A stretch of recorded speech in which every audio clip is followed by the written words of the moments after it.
দিনটি ছিল রবিবার আর বাড়িতে আজ পুরো চাঁদের হাট। নিশ্চয়ই ভাবছো যে কেন বললাম। দাঁড়াও, আগে পরিচয়টা করাই। এই যে ইনি হলেন আমার শ্বশুর মশাই, আর ওদিকে ইনি হলেন আমার শাশুড়ি মা। আর দেখো আমাদের জন্য কত কিছু খাবার দাবার নিজে হাতে বানিয়ে নিয়ে এসছে। আর বাবা মায়ের জন্য বানিয়ে দিয়েছিলাম একটু স্যান্ডউইচ। আর কি, আমার তো ভিডিও করে দেওয়ার মতো কেউই নেই, তাই নিজেকেই করতে হয়, তাই ভিডিও করার কথা তো মাথাতেই ছিল না। ব্রেকফাস্টটা কমপ্লিট করে এখন বসে বসে গল্পই করছিলাম।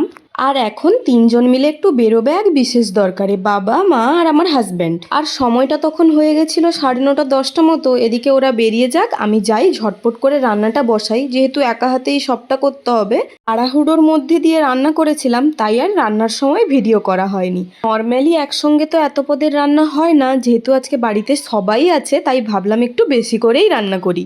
তাই নিজে হাতে যতটুকু পেরেছি বানিয়েছি, এই যে তোমরা দেখে নিও। আর বললাম না, আর এদিকে খাওয়া দাওয়া শেষ করে সবাই মিলে শুয়ে গল্প করছিলাম, ওই যেমনটা হয় আর কি। নিশ্চয়ই ভাবছো সবাই আছি, আমার বরটা গেল কোথায়? ও একটু সাইডেই ছিল আর ওকে তাই দেখানো হয়নি। এখন আর ভিডিওটা লং করছি না, বিকেল থেকে কি করলাম তোমাদের সাথে নেক্সট ভিডিওতে শেয়ার করব। তাহলে কি এখন আসি, দেখা হবে পরের ভিডিওতে। তোমরা ভালো থেকো, সুস্থ থেকো, আর ভিডিওটা লাইক কমেন্ট শেয়ার করতে ভুলো না। টাটা।